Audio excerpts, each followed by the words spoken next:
Muy buenas tardes a todas las personas que nos acompañan en la tarde de hoy. Mi nombre es Luis Felipe Barrera y soy el director técnico y de proyectos de la Fundación Alianza Natural Colombia. Reciban un cordial saludo de todo el equipo de nuestra organización y de nuestros aliados Canopy Wash International, Red Docel Colombia y bienvenidos nuevamente a este webinar. En esta oportunidad estamos muy contentos de estar nuevamente con ustedes en este tercer ciclo de webinars Descubriendo el Docel, una iniciativa que busca visibilizar las acciones y proyectos de investigación y conservación de la biodiversidad presente en el dosel, un estrato biológico muy importante y desconocido. Y el objetivo de este ciclo de webinars es poder mostrarles un poco todas las actividades que desarrollan los científicos en el neotrópico. Estamos muy orgullosos de poder presentar en esta oportunidad a nuestro expositor Alberto Astiazarán Azcárraga, que nos acompaña desde la ciudad de Querétaro, en México, y esta tarde compartirá con todos nosotros muchísima información de interés en su presentación titulada Mamíferos del dosel neotropical. ¿Quiénes son y qué sabemos de ellos? Alberto es un mastozoólogo mexicano con más de 9 años de experiencia enfocándose en la investigación de la ecología de los mamíferos del dosel.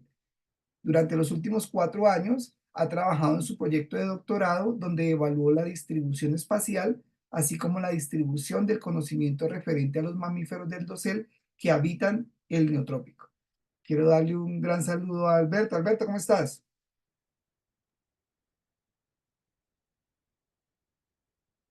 ¿Qué onda, Felipe? ¿Cómo estás? Bien, mi hermano, muy bien. Qué bueno verte. ¿Cómo has estado? Bien, aquí pues, trabajando con los mamíferos.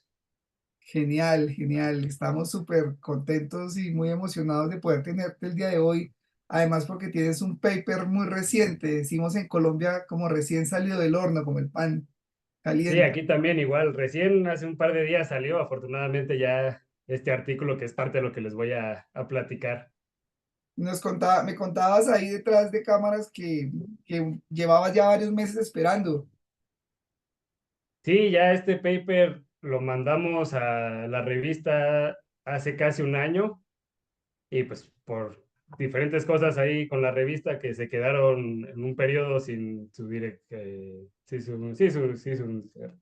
sin su director ejecutivo, no el ejecutivo, el editor en jefe, pues se retrasaron la publicación. Entonces, poco a poco se fue retrasando y pues ya hasta apenas ahorita, ya después de casi un año, se logró publicar. No, genial, genial. Estuvimos leyéndolo en estos días y está espectacular. Realmente nos ayuda mucho a todos los interesados en el estudio del dosel. Bueno, a todas las personas que nos acompañen desde ahora, quiero agradecerles por su compañía y obviamente por estar aquí el día de hoy y querer aprender un poco sobre lo que Alberto nos contará. eh, eh, Recomendarles que pueden dejar todos sus comentarios, saludos a Alberto, me gustas en la sección de mensajes de Facebook. Nosotros estaremos aquí recopilando todas las preguntas que ustedes le dejen a Alberto para al final transmitírselas y él obviamente al final nos puede ayudar con la retroalimentación a estas preguntas.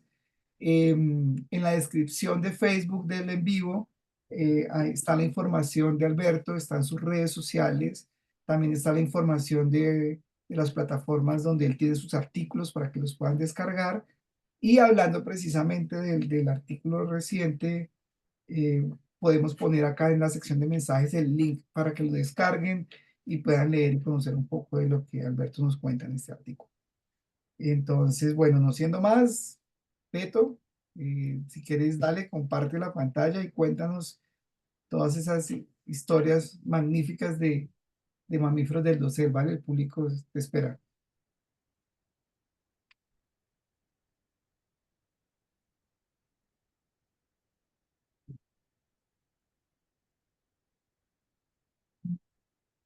Listo, ya estamos viendo mi pantalla.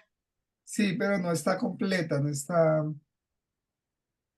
como en modo presentación, Sí, o sea, la completa, pues no la del presentador. pero no la veo todavía completa. Se ve doble, se ven dos pantallas. A ver, me lo voy a otra vez.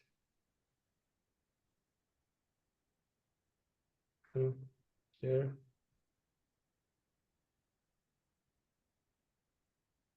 Ujú. Ahí ya se ve. Sí, pero sigue igual. Es como si Sigue estuviera igual. partida en dos. Como si Ok. sería la de presentador, sí. Ujú.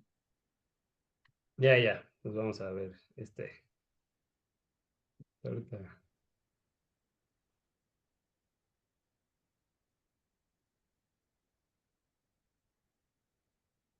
Ahí. O sea, si él sale igual. Sí, sí, sí. Ya le di todas las opciones posibles. Y con la misma que hicimos hace rato. A ver. A ver si hay algo que esté aquí entorpeciendo. Screen. Ah, ok. Esta. Ya. Creo que ya sé qué sucedió. Listo, ahora sí. Ujú. Eso. Sí. Perfecto. Listo. Entonces, pues les voy a andar platicando un poco de lo que ha sido pues, todo este proceso de mi doctorado, todo lo que hemos hecho con los mamíferos arborícolas. Este, que al final este proyecto salió, por ahí hubo unos asuntos en el doctorado que tuve que cambiar de proyecto y ya no tenía tiempo de salir a campo y nos dedicamos a hacer, pues ver cuál es el estado de conocimiento de estas especies, ¿no? Para tratar de sentar las bases del conocimiento y a partir de aquí poder generar una investigación más completa y más ordenada sobre estas especies que viven en los árboles en todo el neotrópico. Entonces, como les comentó Felipe, mi plática se denomina Mamíferos del dosel neotropical. ¿Quiénes son y qué sabemos de ellos?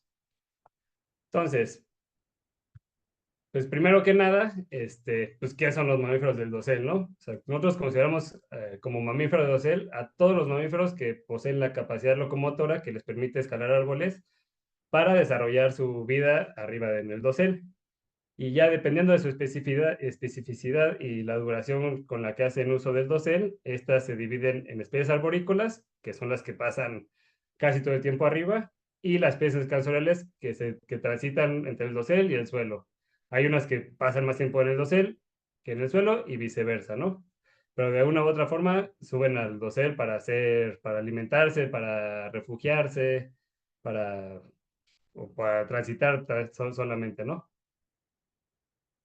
Entonces, estos mamíferos son un grupo notablemente diverso en diversos aspectos, ¿no? En estudios previos han estimado que a nivel mundial, taxonómicamente hablando, de los 28 órdenes que hay actuales de mamíferos terrestres, casi el 70% de ellos incluyen especies que se pueden subir a los árboles, al igual que el 50% de las familias. Eh, con respecto a su morfología, pues podemos encontrar desde pequeños ratoncitos como la rata rosera del género Oecomis, que llegan a pesar menos de 60 gramos, hasta el oso negro, bueno, acá en el trópico hasta el oso negro, ¿no? Que llega a pesar aproximadamente 300 kilos. Y esto lo podemos encontrar en una gran variedad de hábitats, desde bosques boreales en el hemisferio norte, como es el caso de diferentes mustélidos y ardillas, en ecosistemas desérticos, como es el caso de la rata canguro, la dientes de cincel, y en ecosistemas tropicales, donde es la cúspide de su diversidad, y ahí podemos encontrar un montón, ¿no? De especies. Además, bueno, en cuanto a su dieta, esto se abarca casi todo el conjunto de gremios tróficos, incluyendo adaptaciones para alimentarse de otros vertebrados, derivados de plantas, ya sean hojas, flores, frutos o gomas, y también se alimentan de insectos. Además, pues estos presentan diversas adaptaciones físicas que les permiten acceder al dosel, como por ejemplo la cola prensil, que les ayuda a agarrarse de los troncos o de las ramitas para moverse entre los árboles, las extremidades largas, como en algunos monos, que les permite balancearse entre las ramas y así moverse entre los árboles. En las patas presentan cojinetes que les ayuda a tener mayor adherencia en las ramas y también algunos presentan dedos oponibles que les ayuda a agarrarse también de los árboles o las ramas. Y otras especies presentan garras y articulaciones giratorias, ¿no? Y esto les permite, o sea, como los felinos, les permite trepar los árboles agarrados con sus garras o incluso descender los árboles, ahora sí que boca abajo, ¿no? Sin caerse. Y bueno, estos son organismos son muy importantes para el ecosistema, ya que juegan diversos roles dentro de él, ¿no? Ya sean dispersores de semillas, la mayoría de los mamíferos aquí en el trópico son frugívoros, estos son muy buenos dispersores de semillas. Eh, Pueden fungir como controladores poblacionales de otras especies que pueden ser potencialmente plagas. Son depredadores, son presas, entonces juegan un montón de, bueno, varios roles muy importantes dentro del ecosistema. Y bueno, pues, nosotros quisimos ver cómo es que estas especies radiaron y se diversificaron dentro del neotrópico, porque esto nos ayuda a entender un poco de su biogeografía, de las comunidades, de su ecología, y así podemos optimizar los futuros programas de investigación y de conservación.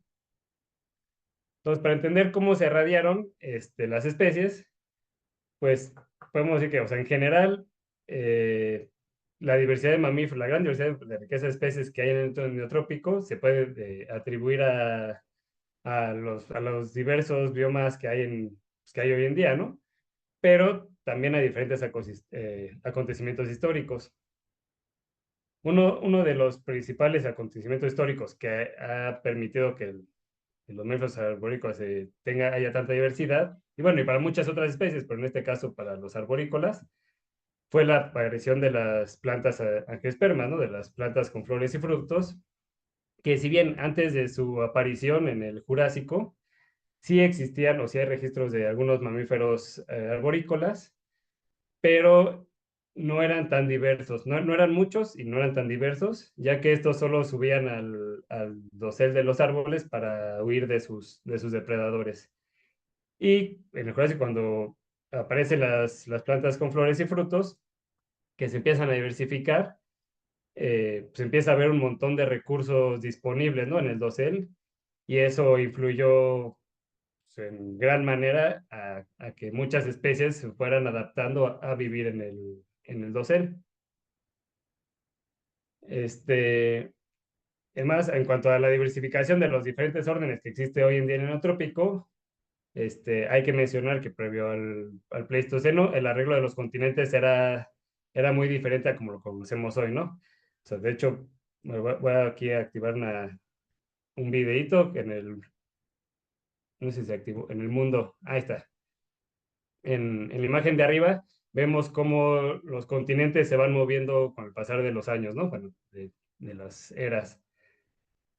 Entonces, antiguamente, pues lo que era Norteamérica, bueno, Norteamérica y Sudamérica estaban separados. Norteamérica estaba conectado en el continente septentrional que se llamaba la Eurasia, que estaba conectado con Asia y con Europa, mientras que Sudamérica se encontraba conectada a África y Australia, ¿no? Y que posteriormente se fueron separando hasta aproximadamente 30 millones de años que se juntó Norteamérica y Sudamérica con el surgimiento del Istmo de Panamá y que dio lugar al gran intercambio biótico americano, el famoso Gavi. Y esto permitió que toda la fauna, o todas las especies, pues toda la diversidad de especies que había en Sudamérica, empezara su migración hacia Norteamérica y viceversa, ¿no? Y esto pues, dio lugar a la composición de especies que tenemos hoy en día. Entonces, primero, pues podemos ver, por ejemplo, para los marsupiales, que incluye tanto al orden Delphimorphia como al orden Paucituberculata. Estos aparecieron en el Cretácico tardío. Digamos que fueron los primeros órdenes a aparecer en el Cretácico tardío en Sudamérica, ¿no? Bueno, o en lo que era Sudamérica en ese entonces. En el caso de los carnívoros, estos se originaron en el continente de la Eurasia, en el Cretácico superior. En el caso de los roedores, los roedores tuvieron dos principales radiaciones. Por un lado, los cabiomorfos, que son como los puercoespines o, bueno, el capibara, que no es arborícola, pero este tipo de roedores, estos aparecieron en Sudamérica hace 50 millones de años, mientras que los sigmodóntidos, que son como los crisétidos o ratones más chiquitos que son más conocidos, son más diversos. Estos aparecieron, tienen una historia más reciente, hace 10 millones de años, en el Mioceno, pero estos aparecieron en Norteamérica. Entonces, cuando se juntaron Norteamérica y Sudamérica, hubo ahí un intercambio, ¿no? El caso de los primates, pues de los primates del Nuevo Mundo, todas las especies de primates son arborícolas, ¿no? A diferencia de las que encontramos en el Viejo Mundo. Y estas aparecieron aproximadamente hace 36 millones de años en Sudamérica. Y estas eran provenientes de Sudáfrica. Y por último, para el orden pilosa, donde están los osos hormigueros o los perezosos, pues estos tenemos como que la historia biogeográfica del orden no está bien definida, porque se creía que su origen y su radiación se limitaba a América, ¿no? Pero hace relativamente poco se encontraron registros fósiles en China, en Europa y en Antártida, y pues esto ha complicado su reconstrucción biogeográfica.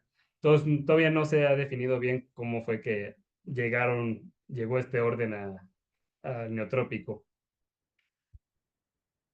Y bueno, pues ya sabemos un poquito de qué son y cómo fue que radiaron. Entonces ahora vamos a platicar un poquito de la diversidad y de la distribución de los mamíferos del dosel en el neotrópico, ¿no? Entonces, primero que nada, pues en el neotrópico hay aproximadamente 1.287 mamíferos terrestres no voladores, ¿no? No estamos incluyendo a los murciélagos aquí. Entonces, hay alrededor de 1.287 especies y de las cuales 542, 545 especies hacen uso del dosel. Esto es el 42% de las especies, que es un montón, ¿no? Y todas estas especies se distribuyen en 6 órdenes, 23 familias y 121 géneros. Los órdenes con mayor riqueza de especies son los roedores y los primates. Y bueno, en esta vamos a ir como por partes. Primero tenemos del lado izquierdo, en la gráfica tenemos el mapa. Vamos a omitir ahorita los gráficos de pastel, ¿no? Entonces aquí tenemos cómo se distribuyen las especies, o la riqueza de especies en el neotrópico por países, donde los países que están de color amarillito blanquecino son los países que tienen menos de 50 especies, hacia los países más azul, más fuerte, que es donde ya están, bueno, tienen especies, bueno, más de 200, entre 201 y 259 especies. Ahí podemos ver Brasil, pues es el país que más especies de mamíferos arborícolas tiene, seguido de Colombia y Perú. Y bueno, y ahora sí, tomando en cuenta viendo los gráficos de pastel, estos gráficos nos muestran cómo es la estructura del ensamble de especies de mamíferos arborícolas en cada país. No me voy a tener mucho para ver cada uno de los países, pero a grandes rasgos, podemos ver aquí dentro del recuadro amarillo, estos países que son casi, bueno, ahorita cada que mencione Centroamérica voy a estar incluyendo a México, ¿no? Entonces, incluye todos los países de Centroamérica y incluyendo a Colombia, Venezuela, las Guyanas, Surinam. Los roedores son el orden con mayor riqueza de especies, el orden dominante. Ahora, en cuanto a Centroamérica, bueno, y México, el orden carnívora, que tan solo tiene 35 especies, es el segundo orden con mayor riqueza de especies en todos estos países. Eh, Para el caso de primates, estos, si bien es el segundo orden con mayor riqueza de especies, pues no está tan diversificado entre todos los países, ¿no? Pero cabe resaltar que en Brasil tienen, bueno, en Brasil, este, y en Perú, bueno, en Brasil, Perú, Ecuador y Colombia es donde más especies hay.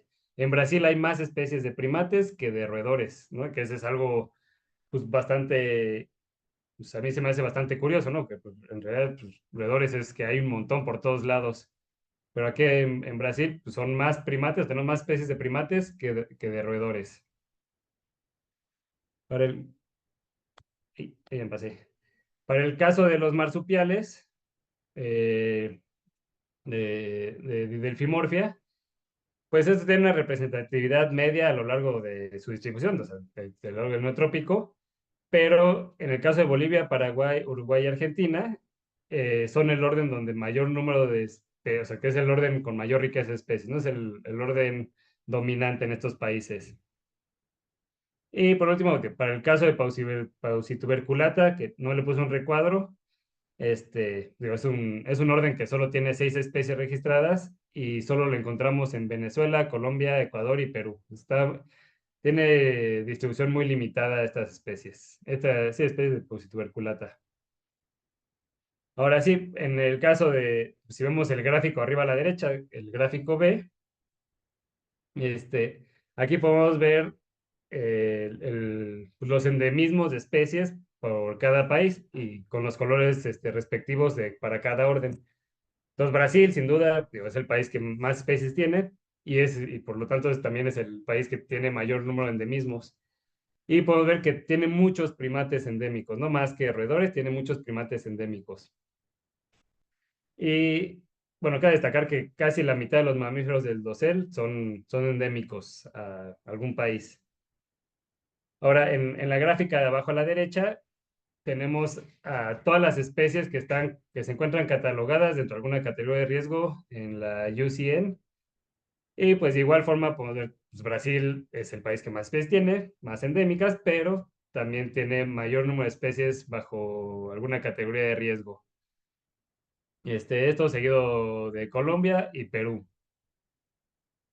Y bueno, y también casi la mitad de las especies de mamíferos arborícolas también se encuentran catalogadas dentro de alguna categoría de riesgo. Entonces es muy importante. Y ahora, pero ¿qué tan parecidos son los países? Entonces, aquí en esta tabla, que es un índice de similitud de Jacquard, pero no le hagan caso a todos los números. Entonces, en la franja de en medio, en la diagonal, que están los cuadritos en gris, es la riqueza de especies para cada país. El triángulo superior que está en blanco, digamos, todos estos números que están en blanco, son las especies que comparten con cada uno de los países. Y en el triángulo inferior son las especies, el índice de similitud, ¿no? ¿Qué tan similares son los países? Tomando en cuenta que del 0 no se parece nada y 1 son totalmente iguales. Y lo tenemos en un gradiente de color de amarillo, que es que no se parecen, a verde, verde fuerte, que es cuando más se parecen. Y por último, bueno, tenemos a todos los países en un orden latitudinal, teniendo a México, que es el país más norteño, hasta arriba, y a Uruguay, que es el país más sureño, digamos, ¿no? Entonces están en orden latitudinal. Entonces aquí cabe resaltar, pues en este recuadro, enmarqué a todos los países centroamericanos y ver, o sea, de manera general, pues vemos que son mucho más parecidos estos países entre ellos que los países sudamericanos, ¿no? O sea, la diversidad de especies en Centroamérica y México es más homogénea que en Sudamérica, que es muy heterogénea. Hay muchas especies y es muy heterogénea la composición de especies entre los países. Algo que quiero resaltar, por ejemplo, en este recuadro, que se muestra el 0.27, corresponde al Colombia y Panamá, que si ve, pues, son países vecinos, pero justo es esta frontera entre bueno, digamos, Norteamérica y Sudamérica, y que pues no se parece mucho, ¿no? O sea, las diversidades son muy diferentes entre estos dos países, que es donde pues habría que ver qué es lo que está sucediendo, ¿no? Porque, o sea, si vemos los demás países con sus países vecinos son muy parecidos, pero Colombia y Panamá son muy diferentes. Y bueno, primero, acá cabe destacar, ay, espérame, creo que se atoró tantito. Ahí, ya pasé. Entonces, cabe destacar que este análisis lo hicimos a nivel de países, bueno, el pasado, esto fue a nivel de países, y hay que tomar en cuenta que los países no tienen, o sea, los límites de los países son límites políticos, no son límites naturales, ¿no? Entonces, no se respeta a la perfección, o sea, no se respeta bien, o sea, a los animales al final no les importa los límites políticos. pero es importante tenerlo en cuenta porque al final la conservación, pues sí se hace a nivel de países. Sí, hay países que tienen conservación transfronteriza, pero pues la mayoría son decisiones de países dentro, o sea, para ellos mismos, ¿no? Pero entonces, ¿qué pasa si el mismo análisis de riqueza y de similitud lo hacemos a una escala de corregiones que sí presentan límites naturales, ¿no? Entonces, del lado izquierdo tenemos el mapa anterior a nivel del nivel de países y del lado derecho tenemos el mapa con un análisis a nivel de corregiones, donde si ven, ya sabemos que Brasil es el país que tiene mayor riqueza de especies, pero aquí podemos ver que, dejo un momento, que Perú es donde se concentra la mayor riqueza de especies en un sitio, ¿no? En Perú, en la zona, en la región, digamos, amazónica, es donde mayor riqueza de especies hay. De aquí ya sí se va disipando hacia el Amazonas y ya entre más nos alejemos del Ecuador, pues va a haber menos especies, ¿no? Y ahí está. Y en cuanto a la similitud de especies, aquí esto es similar al cuadro que hicimos del índice de similitud de Jacquard, pero que lo hicimos con un dendrograma, donde metimos todas las especies y pues, el programa nos dijo cuáles son las regiones o las ecorregiones que más se parecen entre ellas y cuáles son más diferentes. Entonces, esto lo hicimos para cada orden. Entonces, no me voy a detener tantísimo, pero sí lo vamos a ir explicando. Entonces, para el grupo, para el orden de Delfimorphia, para los marsupiales, los tlacuaches o como lo conozcan, encontramos, o sea, primero que nada, bueno, encontramos tres grupos, ¿no? Lo tenemos dividido por colores. Tenemos a los cafés, que es Centroamérica, a los azulitos, que están en el norte de Sudamérica, y los verdes, que están en el sur de Sudamérica. Pero aquí cabe resaltar que el grupo del norte de Sudamérica se parece más a Centroamérica que al sur de Sudamérica, ¿no? ¿Por qué? Pues bueno, ya habría que meternos un poquito más a fondo a ver qué es lo que está pasando aquí. Y ya un poquito más, una escala un poquito más, bueno, si ya lo vemos como por grupos, sabemos que el grupo de Centroamérica, o sea, la composición de especies así que de la costa oeste o de la región oeste de Colombia de Colombia, Ecuador y el norte de Perú, se parece más hacia Centroamérica que al resto de Centroamérica, ¿no? Entonces, como que hay esta franja, por aquí se cuelan las especies, ¿no? Y se parecen más al centro. Entonces, ya vemos que no es exactamente, bueno, para este grupo, la frontera entre Panamá y Colombia no es exactamente como una frontera, o sea, como que sí hay un intercambio ahí de especies, ¿no? Para el caso de Pilosa, donde están los osos hormigueros y los perezosos, aquí sí es diferente Centroamérica del resto de Sudamérica, ¿no? Acá vemos que la región de la Mata Atlántica es diferente pues, al norte o centro norte de Sudamérica. Y de igual forma que con Didelfimorphia, tenemos un grupo o bueno, la composición de especies de pilosa de la vertiente oeste igual de aquí desde parte de Venezuela, Colombia, Ecuador y Perú, es más parecida a Centroamérica que al resto de Sudamérica. Bueno, para el caso de Paucis tuberculata, como digo, no hay mucho que ver, son muy poquitas especies y, o sea, hay zonas donde solo hay una especie, otras un par de especies, entonces no hay mucho que decir sobre estos y no llegan a Centroamérica, ¿no? Esto es exclusivamente de 4 países de Sudamérica. Pero para el caso de primates, aquí, bueno, igual que para pilosa, sí, también sí se diferencia la composición de especies de Centroamérica a la de Sudamérica. Y aquí lo curioso de los primates es que por la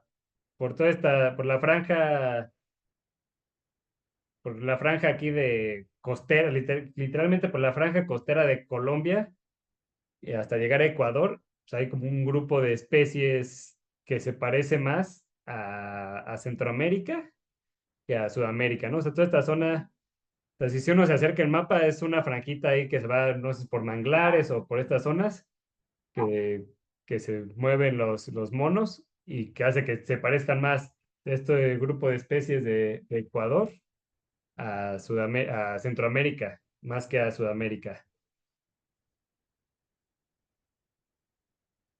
Aquí está mi puntero láser. Entonces aquí vemos, ¿no? Por aquí se va por esta franja hasta llegar acá. Para el caso de carnívora, pues igual que con los otros grupos, el grupo de Centroamérica es muy diferente al de Sudamérica.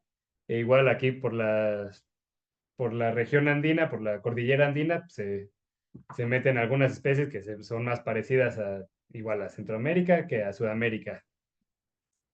Y por último, para los roedores, aquí sí está bien definido o bien separado las especies de Centroamérica, de Sudamérica, ¿no? Aquí justamente en Venezuela, en Colombia y Panamá, se encuentra esta división de especies.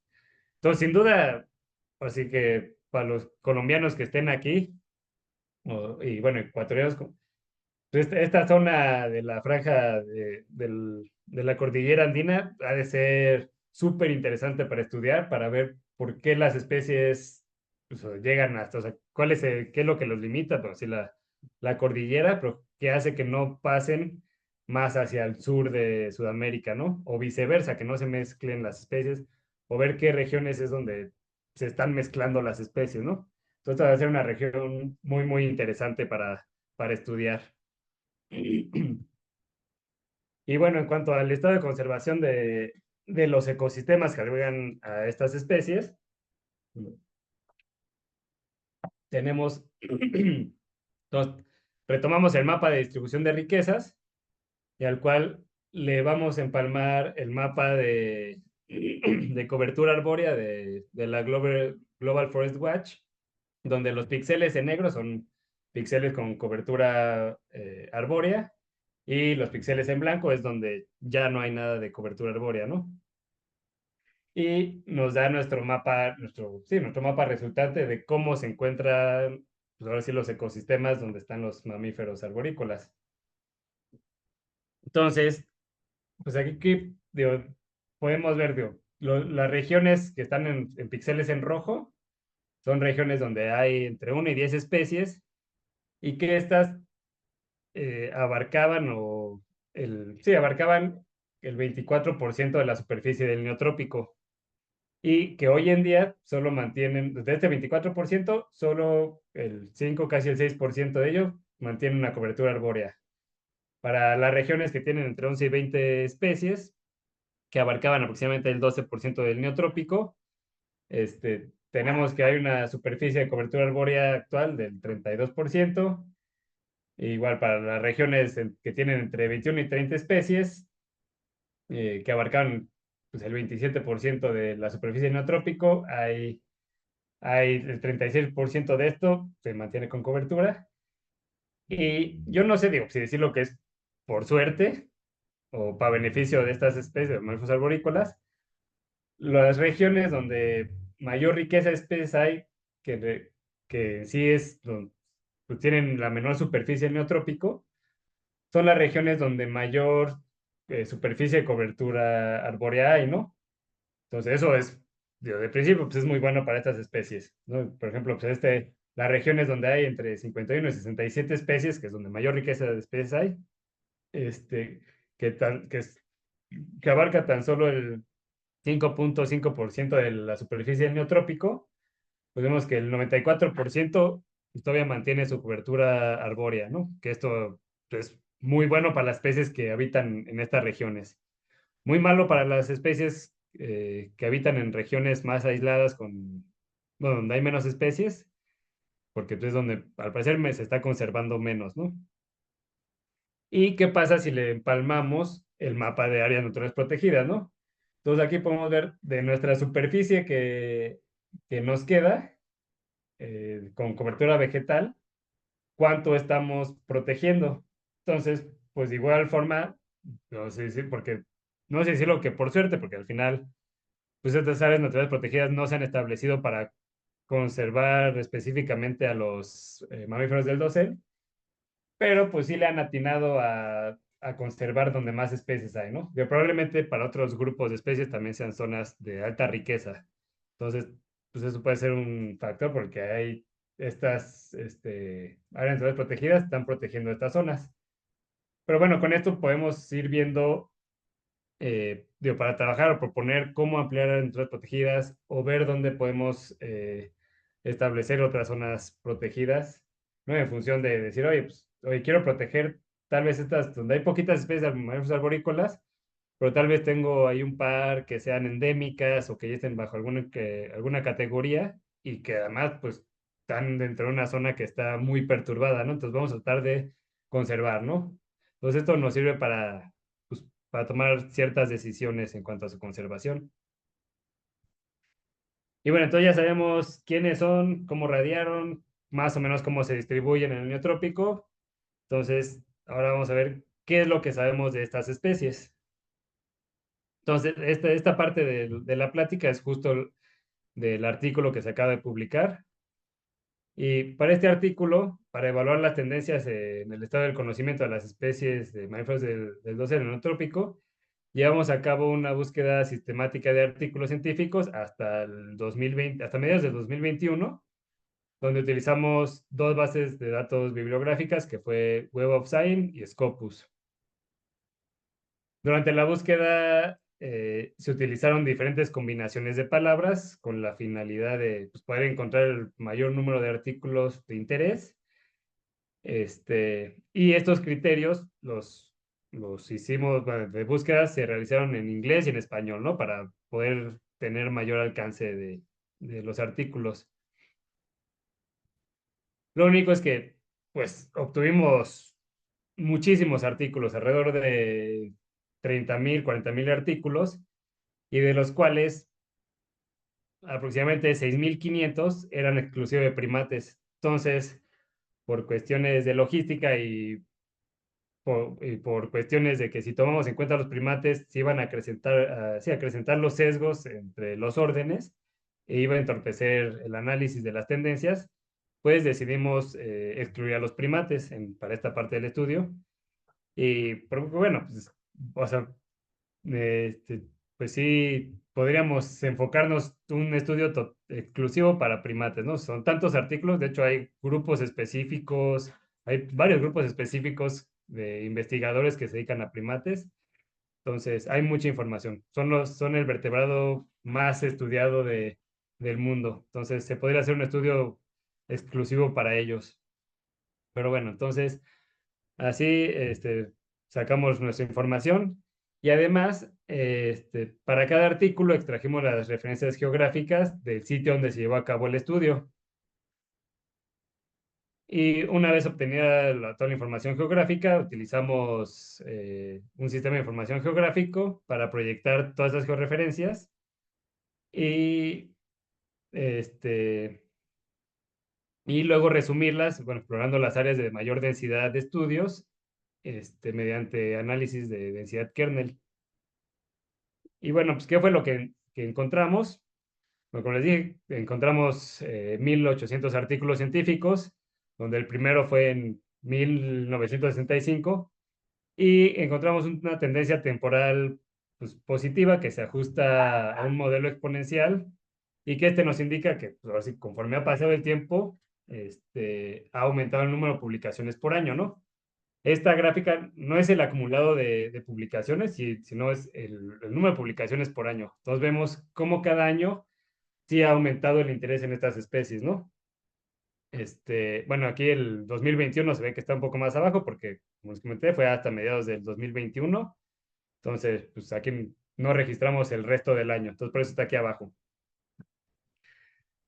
Lo, lo malo que encontramos en esto es que tan solo el 18% de los artículos tomaron datos en el dosel. O sea, ya sé que se subieron a poner cámaras trampa, usaron trampas Tomahawk, trampas Sherman, o incluso si hicieron avistamientos de especies, o sea, porque hayan tomado datos de bichos o de animales que estaban en el dosel, pues solo el 18%, ¿no? Del resto de artículos, ya sea que tomaron en cuenta, bueno, especies escansoriales que las registraron en el suelo, especies que fueron atropelladas, especies que se encuentran en algún museo o en alguna colección, pero pues ahora sí que de información que tengamos directa del dosel, tan solo es del 18%, ¿no? Y bueno, lo que encontramos de la frecuencia de publicaciones por orden, encontramos que el orden carnívora es el orden más estudiado, seguido del orden de Delfimorphia. Hay que recordar que el orden carnívora tiene tan solo 35 especies, alrededor de 35 especies, y es, con todo y todo, es el orden con mayor número de especies. En cuanto al número de publicaciones por países, sin duda Brasil es el país que más publicaciones ha hecho, que se ha hecho mucha investigación sobre los mamíferos arborícolas, con aproximadamente, con casi 800 publicaciones, seguido de México con 263 especies, mientras que todos estos países que se encuentran dentro de este recuadro, ya sea Venezuela, Guyana Francesa, Paraguay, Belice, Uruguay, Guatemala, Honduras, Surinam, Trinidad y Tobago, Guyana, Nicaragua y El Salvador, todas en conjunto suman apenas el 10% del total de las publicaciones, o sea, es 180 publicaciones para todos estos países. Y bueno, entonces ahora vamos a meternos un poquito, un poquito, análisis un poquito más de fondo. Y aquí vamos a ver el número de publicaciones por familia, por país. Y aquí vamos a ver muchos números. Están en un gradiente de color de verde a rojo, verde cuando menos artículos tienen o no tienen artículos publicados sobre esa familia. Y rojo, donde hay más artículos publicados, ¿no? Para las familias donde que más artículos hay. Y todos estos espacios en blanco que no tienen ningún numerito es porque esa familia no se encuentra distribuida en ese país, ¿no? Entonces aquí vamos a resaltar las tres familias que más se estudian en todo el Neotrópico, que es la familia Crisetidae de roedores, la familia Didelphidae, perteneciente al orden Didelphimorphia, que es la única familia de ese orden. Entonces, todas las publicaciones del orden Didelphimorphia son de la familia Didelphidae. Y los felinos, bueno, la familia Felidae, del orden carnívora, son las tres familias que mayor número de publicaciones tienen. Y ahora, por su parte, el número de publicaciones por tópico, por tema, por familia. Entre los tópicos tenemos tópicos de dieta, anatomía, morfología y fisiología, comportamiento, conservación, distribución, ecología, efectos de la actividad antrópica sobre las especies, enfermedades y parasitismo, interacciones y taxonomía y filogenia. Entonces, los temas que más se han estudiado en todo el neotrópico son los temas de distribución, que estos incluyen pues, muchos artículos que son listados de especies, que dicen, registré, primer registro de tal especie en México, ¿no? O en tal zona. Entonces, que son registros muy particulares, están incluidos aquí dentro de los de distribución. Y bueno, tenemos el tema de ecología y de enfermedades, que ha sido pues, muy, muy estudiado de enfermedades. Y, un momento, y el número de publicaciones por tópico, por país, o sea, para ver qué temas son los que más les interesa a cada uno de los países. Entonces aquí vamos a resaltar, bueno,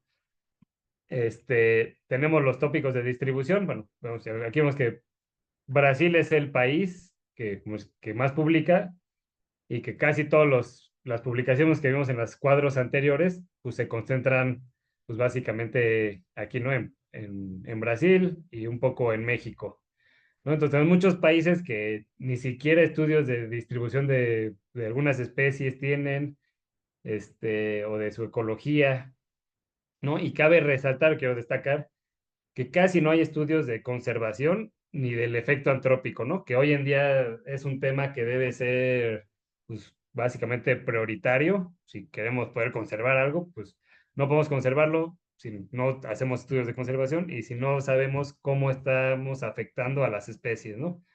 Entonces, aquí quería resaltar eso. Y bueno, en cuanto a los vacíos geográficos de información, hicimos estos heat maps donde, como les dije, que íbamos a como resumir todos los, pues sí, todas las publicaciones, ver dónde es donde más se estaba publicando. Y entonces, primero que nada, pues encontramos de los 1800 artículos, obtuvimos 2061 georreferencias. Hubo muchos artículos que tienen más de un punto de estudio y que sí estaba, que sí, no, sí ponían la georreferencia. Y quiero destacar que la mayor densidad de artículos fue de un artículo por cada 1538 kilómetros cuadrados, que esto es equivalente a una ciudad como de aproximadamente 1 millón de personas, ¿no? O sea, es una ciudad grande y que solo tenemos un artículo por cada 1538 kilómetros cuadrados. O sea, eso es muy poquito. Y las regiones donde mayor densidad de estudios que encontramos fue el sureste de la Mata Atlántica en Brasil, esta región donde se encuentran las cataratas de Iguazú, y en México en la región de Guerrero, Oaxaca y Veracruz. Y por otra parte, los vacíos de información geográfica, que vamos a destacar, por ejemplo, esta zona del norte del Amazonas, donde pues, básicamente no hay estudios, ¿no? Cada puntito de estos es un artículo georreferenciado y toda esta zona del Amazonas, siendo que es de las regiones de mayor diversidad, no tenemos ningún estudio, ¿no? O ningún estudio que haya reportado sus georreferencias. La región de Tocantins y sus alrededores aquí en Brasil es otra región que casi no hay estudios y Nicaragua y Honduras, que casi no tenemos estudios tampoco en esta zona. Y bueno, aquí pues, nada más quiero aclarar que aquí cada puntito es un estudio, ¿no? Pero por la escala en la que estamos manejando el mapa, pues, en realidad este punto es enorme, ¿no? Si realmente lo estiráramos el mapa y viéramos el punto así, pues, como es, como la coordenada geográfica donde se estudió, en realidad nuestros vacíos serían mucho más grandes, ¿no? Y más, digo, muy importante, pues toda esta región del Amazonas, que como vimos, pues es la de mayor riqueza de especies. Y bueno, en resumen, en cuanto al estado de conocimiento de los mamíferos del dosel, pues sí vimos que el estudio de estas especies, con las tendencias de estas especies, fue muy marcada la asignación del esfuerzo de investigación entre los órdenes Didelphimorphia y Carnívora y hacia las familias Didelphidae, Chrysetidae y Felidae, ¿no? A diferencia de Brito y colaboradores, que encuentran que, por ejemplo, en la mastozoología brasileña existe una relación cuadrática entre la riqueza de especies por orden y el número de artículos, ¿no? O sea que un orden entre más especies tenga, es más estudiada. Por nosotros, pues encontramos algo pues, muy diferente. Nosotros tenemos, por ejemplo, que el orden de los roedores, que es el orden con mayor número de especies, aquí del lado izquierdo viene la riqueza de especies, del lado derecho el número de publicaciones. O sea, con casi bueno, 200 y cacho de especies de roedores, o sea, no tenemos tantas publicaciones, mientras que, por ejemplo, para los carnívoros que tienen 35 o alrededor de 35 especies, tenemos un montón de publicaciones, ¿no? Igual para el orden de Delphimorphia tenemos un montón de publicaciones y no tantísimas especies como los roedores. Y de igual forma, si esto lo analicemos a nivel de especies, pues vemos lo mismo, ¿no? O sea, tenemos el orden, la familia Didelphidae, que con casi 98 especies, 95 especies, es el que tiene mayor número de artículos, mientras que los demás, pues, bueno, Felidae también que tiene muy poquitas especies, porque vimos que es la familia con mayor número de estudios. Bueno, no mayor número de estudios, es la de Delphidae, pero pues, o sea, no tiene tantas especies y hay muchos estudios para ellos, ¿no? Entonces tampoco encontramos esta misma relación que encontró Brito y colaboradores. Y por último, en esta gráfica, bueno, no por último, pero en esta gráfica, si dividimos o si en un mundo ideal donde todos los estudios fueran homogéneos para todas las especies y dividiéramos el número de artículos que hay por la riqueza de especies que hay por cada familia, porque esto nos diría, pues, en realidad, de qué especies tenemos más conocimiento, ¿no? Digo, en la anterior vimos que sí, para Didelphidae, pues tenemos un montón de especies, pero de un montón de artículos, pero también son bastantes especies. Entonces, en este caso, pues podemos ver que, por ejemplo, para la familia Myrmecophagide, que son los osos hormigueros, que tenemos dos especies, pues tenemos 90 artículos para cada uno de ellos, ¿no? O sea, es una familia que tiene 180 artículos y solo son dos especies, ¿no? Entonces, aquí nos puede decir, pues esta es la familia que más conocemos.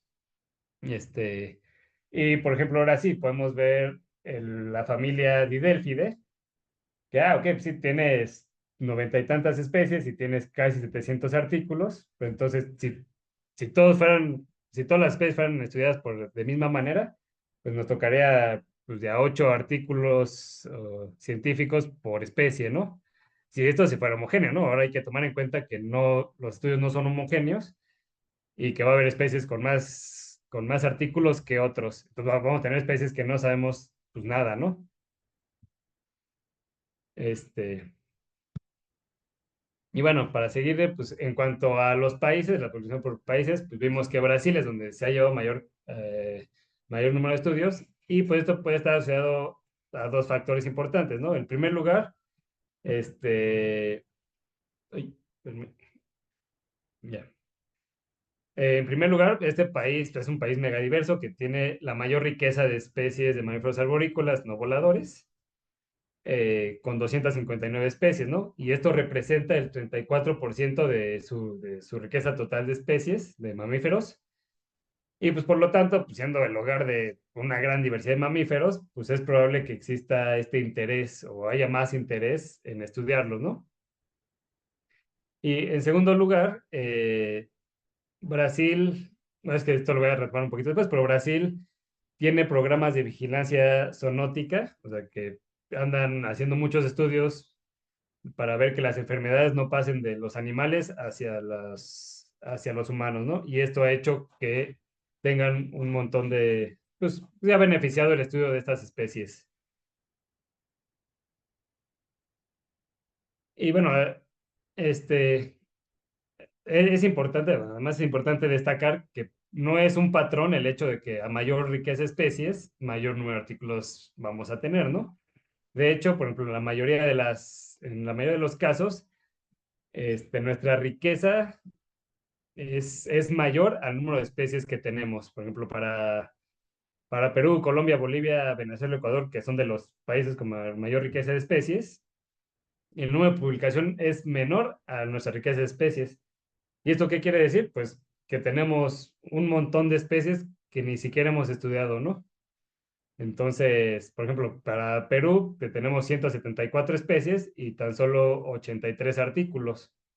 Entonces, vamos a suponer que de estos 83 artículos no repiten especies. Entonces, podemos tener un montón de especies, o sea, casi la mitad de las especies no están estudiadas, ¿no? Igual para Colombia, que tenemos 173 especies y 83 artículos. Entonces, pues es lo mismo. Tenemos más ricas especies que artículos. Entonces, hay mucho, o sea, que por ende hay muchas especies que no estamos estudiando.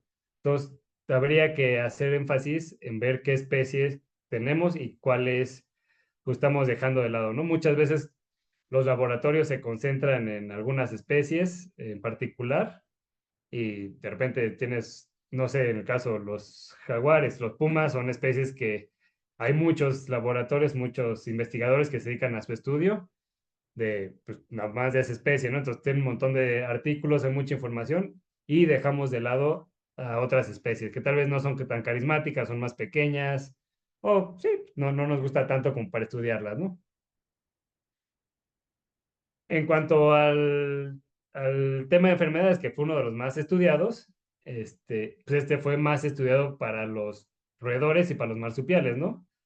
Que se ha visto que son especies que son vectores o reservorios de diversas enfermedades que pueden ser contagiadas al humano como leptospirosis, salmonella, leishmaniasis, Lyme, hantavirus, entre otras, ¿no? Hay muchas enfermedades.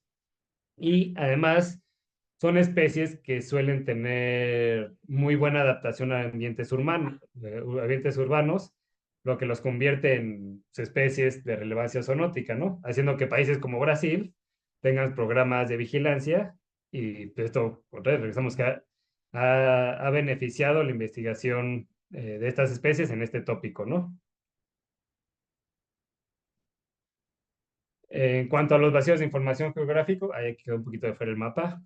Este, quiero destacar que el 40% de los artículos no contaban con georreferencias, ¿no? Y esto no nada más, bueno, esto limitó el análisis de los vacíos de información geográfico, pero más allá de limitar el análisis de estos estudios, bueno, es información, o sea, el que no ponga la georreferencia de su trabajo es información muy valiosa que se pierde. O sea, sí pueden tener información, por ejemplo, de los temas donde menos, que menos ponían las georreferencias eran temas de anatomía, morfología y fisiología, temas de taxonomía y filogenia y temas de enfermedades, ¿no? Entonces, pues uno quiere saber, por ejemplo, de una enfermedad dónde la estás registrando, ¿no? O sea, no sé, ahora con el COVID, oye, ¿el COVID de dónde salió? Entonces, si no registramos en nuestros estudios dónde está saliendo, de dónde estamos tomando el organismo que trae tal enfermedad, pues estamos perdiendo información muy valiosa, ¿no? O tenemos estudios filogenéticos o anatómicos o de morfología donde estamos encontrando especies o describiendo especies nuevas, pero no sabemos de dónde, pues, dónde están esas especies nuevas porque no estamos reportando las coordenadas geográficas de donde estaban esos especímenes, ¿no? Entonces, pues sí es muy grave que no tengan estas georreferencias. Por su parte, bueno, la mayor densidad de artículos en las regiones donde hay mayor densidad de artículos coincide con la presencia de asentamientos urbanos o vías de transporte, ¿no? Pues, claramente, o sea, pues, muchos estudios se hacen, o sea, por cuestiones prácticas y económicas, estudiamos mucho en las regiones cercanas a nuestras universidades o institutos, ¿no? Entonces, pues sí coincide toda esta parte, toda la investigación, a donde están los centros de investigación, ciudades o carreteras, ¿no? Por ejemplo, en el Amazonas, que no hay muchos estudios, hay muy poquitos estudios, pues sí, es una región de muy difícil acceso, que no, o sea, que tal vez tiene problemas sociales, no es muy seguro, entonces, pues sí, la gente pues no va a querer ir ahí a hacer estudios, ¿no? O no les alcanza para ir a hacer estudios. Entonces, sí estamos viendo un patrón de cómo la distribución de los estudios está en función o bueno, o cercano a ciudades. Y bueno, pues habría que poner mayor atención y promover la investigación en regiones donde no se ha trabajado, ¿no? Yo sé que tiene muchas implicaciones sociales y económicas, pero pues habría que hacerlo.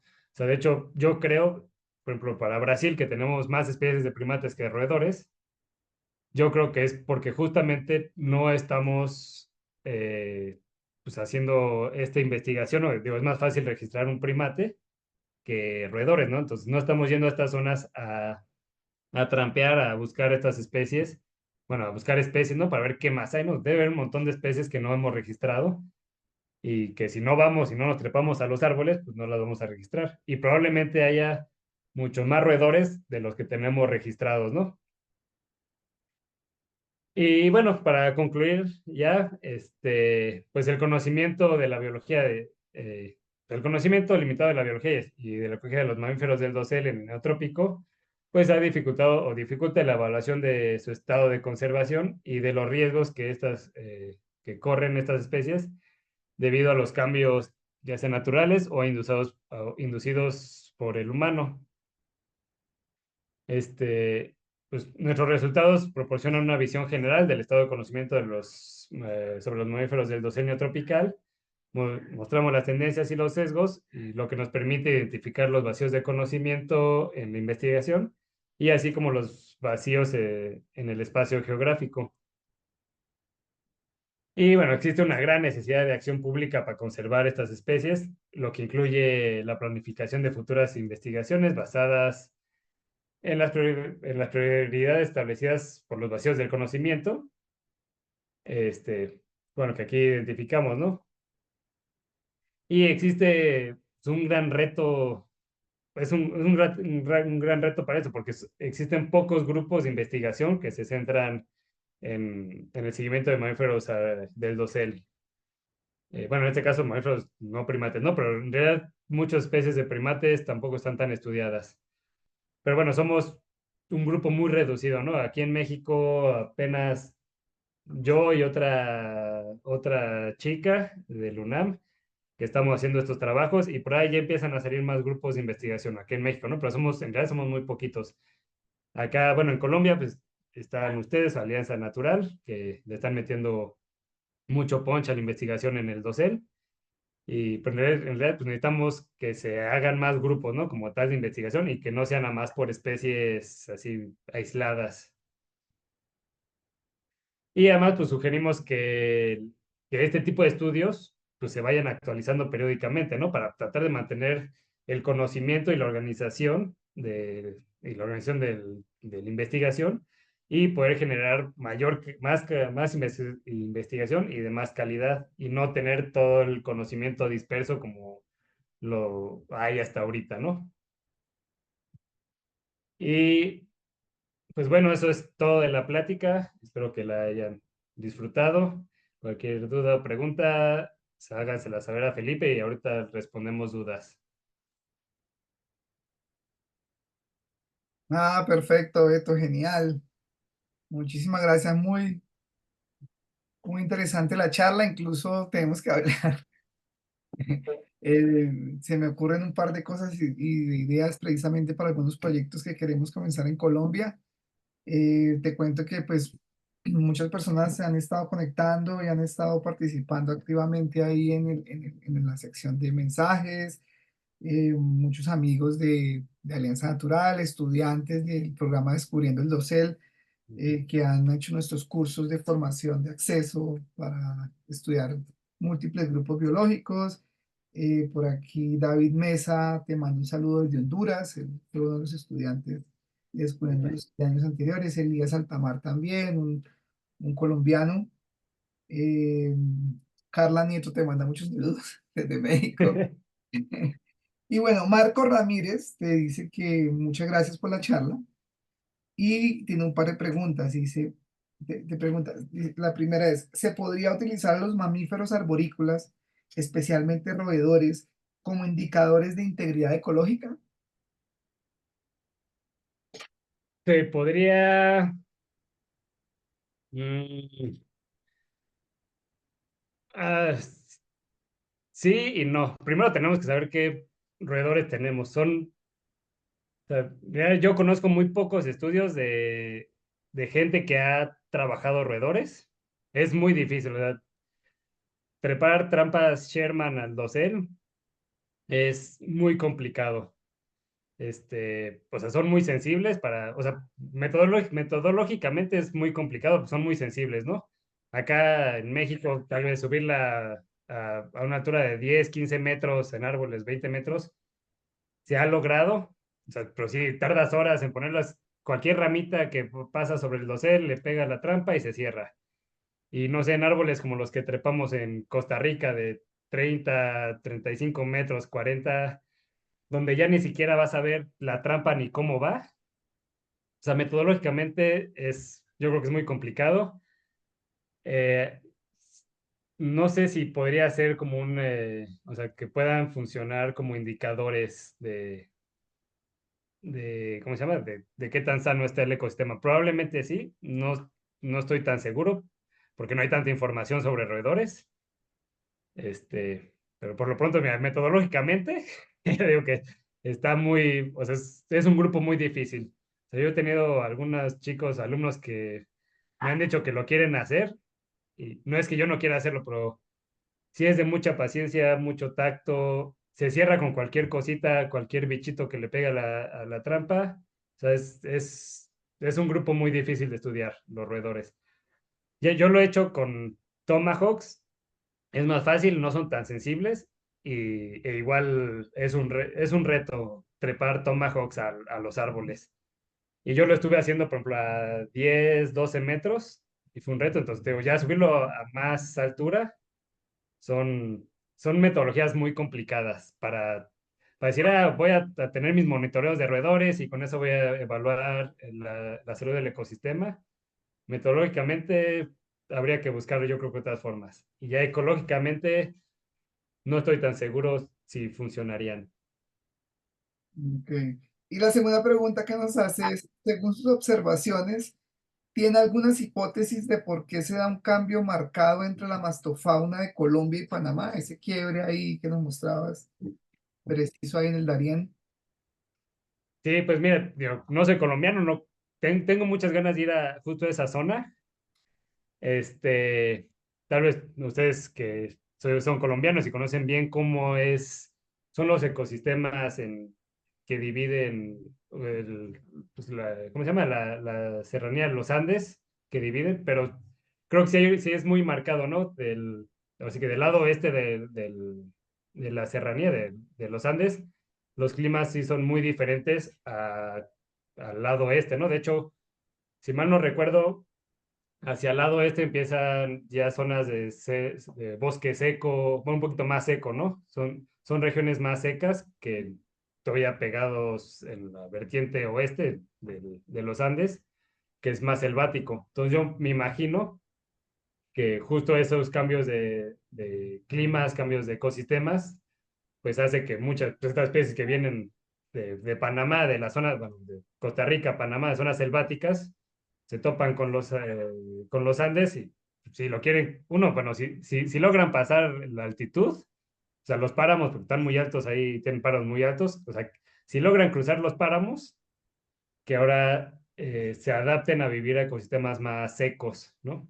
Entonces, yo creo, digo, no conozco al 100 cómo está distribuida la vegetación en Colombia, pero creo que no estoy tan equivocado, ¿no? Esta zona es mucho más, la zona así que de esta de los Andes es mucho más tropical, más selvática que la zona del otro lado de los Andes. Sí, a mí particularmente me llamó mucho la atención ese cambio tan abrupto que hay, pero para ciertos grupos, ¿no?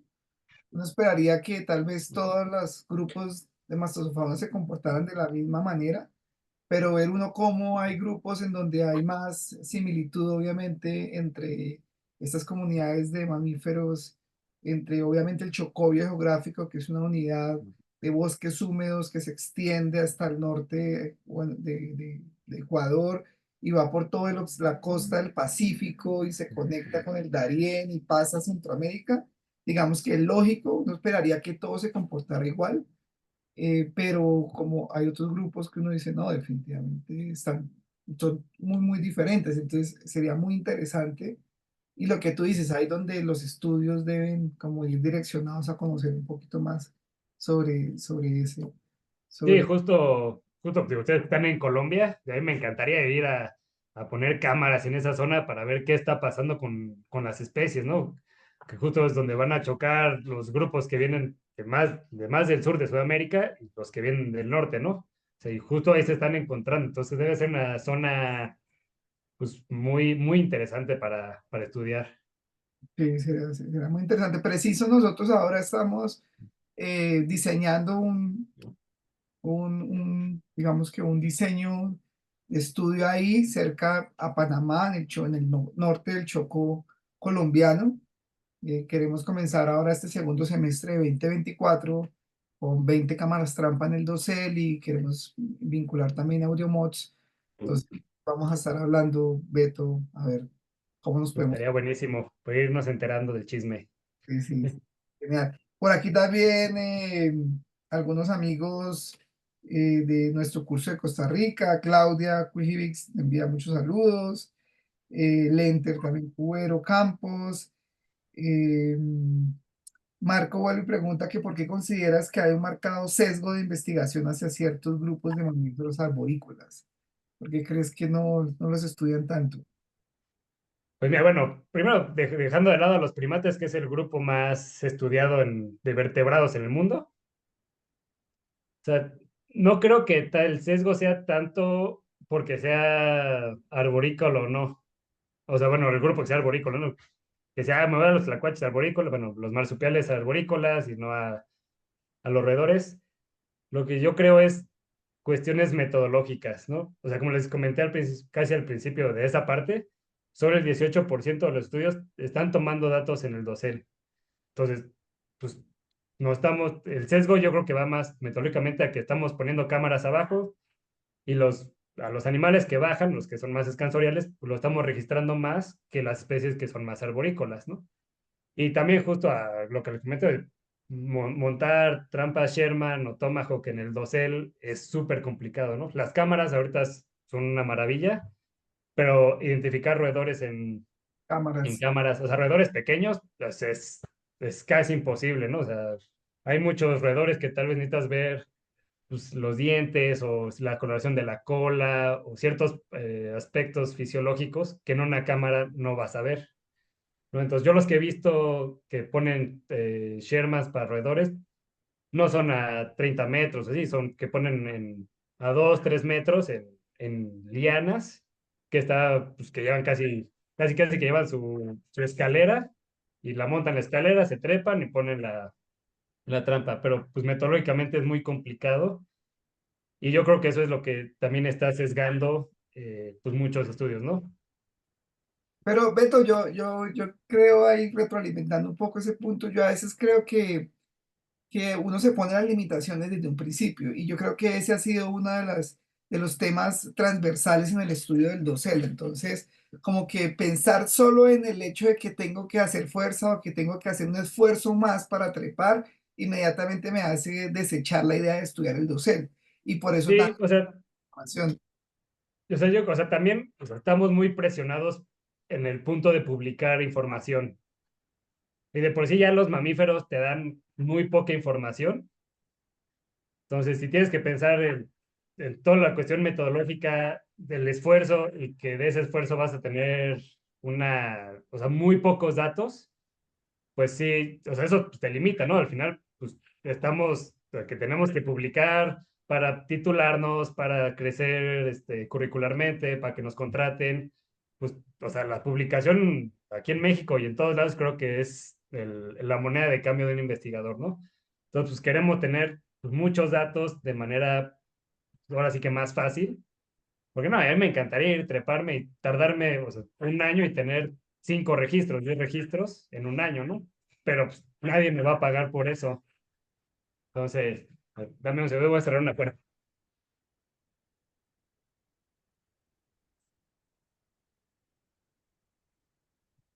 Ya, entonces, como que eso también es una limitante, pues, a hacer proyectos, ¿no? O sea, no tanto, pues, me voy a cansar en subirlo, ¿no? Nosotros lo trepamos y sí es muy cansado andar trepando, pero pues, o sea, me voy a aventar, sí, un año y voy a tener 10 datos, pues a nadie me va a publicar, nadie me va a financiar, ¿no? Pues al final es eso, ¿no? El financiamiento, así que... Sí, sí, yo creo que eh, eh, esa presión, digamos, que hace que quieran ustedes de alguna manera, o en la academia en general, ¿no?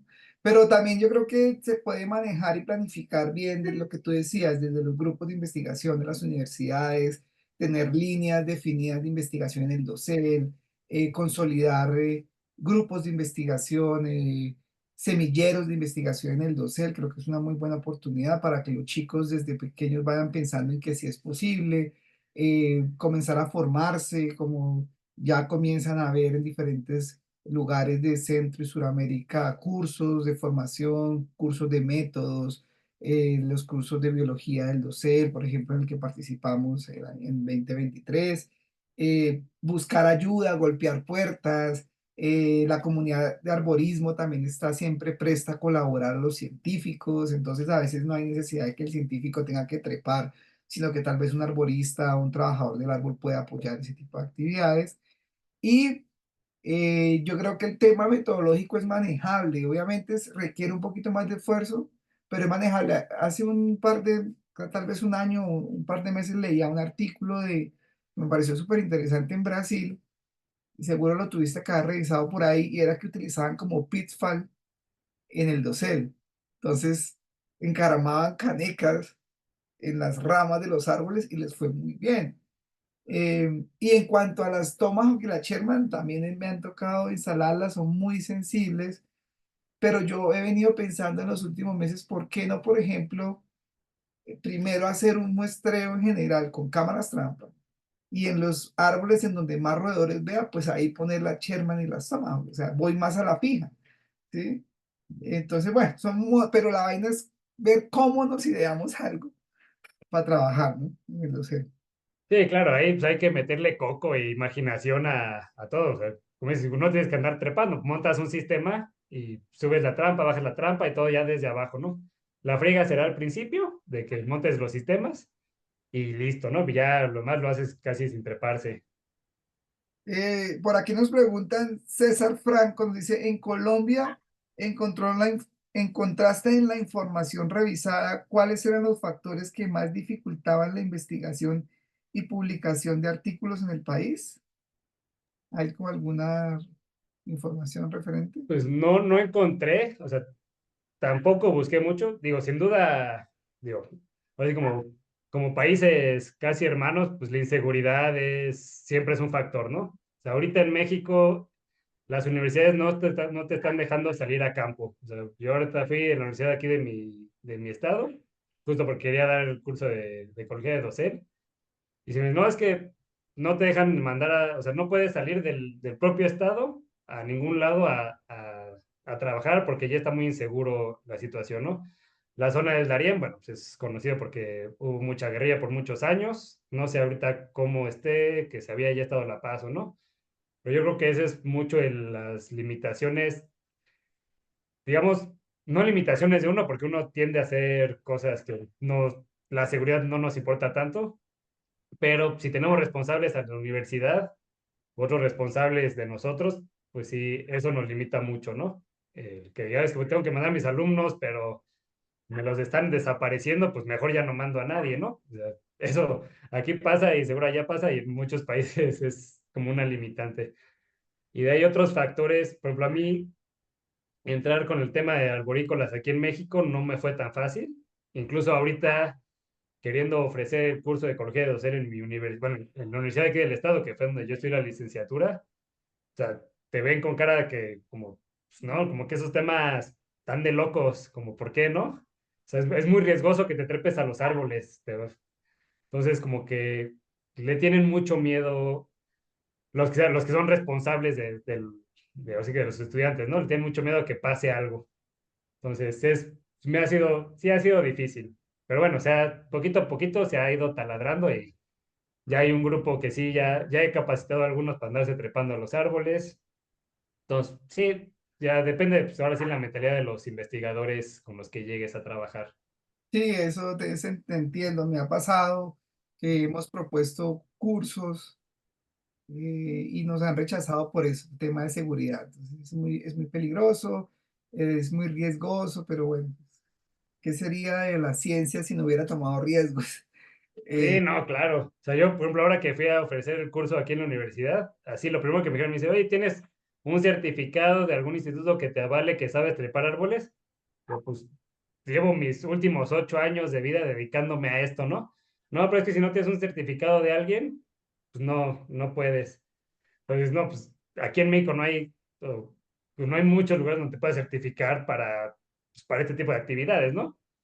Entonces, vete a buscar un lugar donde te certifiques para que el instituto me acepte como maestro.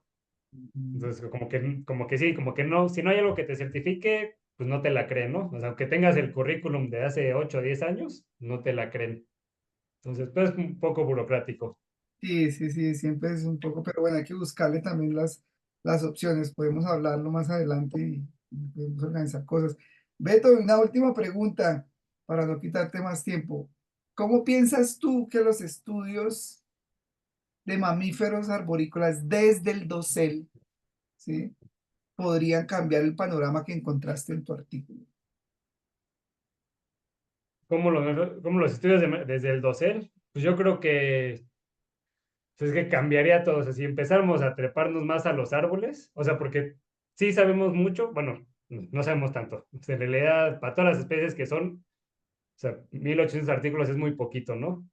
Pero tomar en cuenta que solo el 18% es arriba de los árboles, o sea, no estamos sabiendo qué es lo que está pasando en el dosel. O sea, sí sabemos tal vez qué comen o cómo se mueven o qué hacen, pero abajo del dosel, ¿no? Arriba del dosel es otra historia. O sea, no es un estrato bidimensional. O sea, aquí tenemos tres dimensiones, tenemos, o sea, ahora sí que como si fuera un arrecife coralino, pero que en el aire, ¿no? O sea, te puedes mover por todos lados. Me ha tocado ver, o sea, tengo fotos de martuchas, de potos flavus, de martillas. O sea, que yo digo, o sea, voy a poner mi cámara en esta rama por aquí, porque de aquí se va a mover, ¿no? Y ningún otro lado. Y de repente me sale la foto de la martucha agarrada, así con la cola prensil, de una ramita de 2 milímetros, bajándose a otras ramas, ¿no? Entonces, como de, ok, entonces no sé cómo se están moviendo las especies. O sea, lo que yo pienso que es lógico, porque fue lo que pues, me enseñaron que estamos en un plano bidimensional y se mueven así, pues arriba no aplica de la misma forma. No aplica lo mismo cómo interactúan. O sea, en el suelo ves un par de ardillitas o ratones jugando entre ellas y moviéndose, pero cómo juegan arriba de los árboles, ¿no? No es tan fácil porque pues, te mueves tantito y te caes del árbol y hasta ahí llegas, ¿no? Entonces, sí, sí estamos estudiando, tenemos varios estudios de las especies abajo de los árboles, pero no sabemos qué está pasando arriba, no estamos comprendiendo qué pasa arriba, ¿no? O me dicen, no, es que el jaguar o el puma, es que son terrestres, ¿no? Bueno, pues es que nadie se ha puesto a poner trampas arriba para ver si ellos se mueven por el océano. Tal vez no, tal vez sí, no lo sabemos. O sea, muchas especies decimos, es que es 90% terrestre y nada más sube poquito a los árboles. No, bueno, eso es porque no sabemos, porque no estamos poniendo las cámaras, entonces no estamos entendiendo cómo está haciendo la dinámica en el dosel. Entonces yo creo que sí cambiaría mucho el panorama, incluso de conservación, de estas especies, si empezamos a entender cómo están funcionando arriba de los árboles. Sí, yo creo que tu charla me ha dejado muchas preguntas, y yo creo que es una invitación también a todos a que pensemos un poquito más en trabajarle y aportar un poquito desde nuestras iniciativas o desde nuestras preguntas propias de investigación, incluir el dossier siempre. Como lo hablábamos ahorita, puede ser un poco más difícil, puede llevar un poco más de tiempo, pero nos ayudaría muchísimo, Beto. Sí, Listo. pues hay muchos, pues hay muchas áreas de oportunidad. O sea, todos estos vacíos de conocimiento son áreas de oportunidades, ¿no? En cuanto a los temas, en cuanto a las especies, en cuanto a los países, ¿no? Decir, oye, que en mi país no se está haciendo casi nada, oye, pues puedo yo ser el primero en aportar esto, ¿no? Y abrirle campo a los demás, ¿no? Como ustedes están haciendo en Colombia, están abriendo mucho campo para que se haga este tipo de investigación.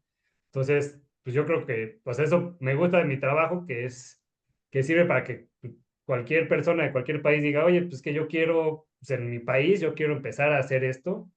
Y ya las herramientas ya están más accesibles, ya hay equipos, ya hay varios cursos para aprender a trepar árboles, ¿no? Ya estamos en una época que es más accesible todo esto.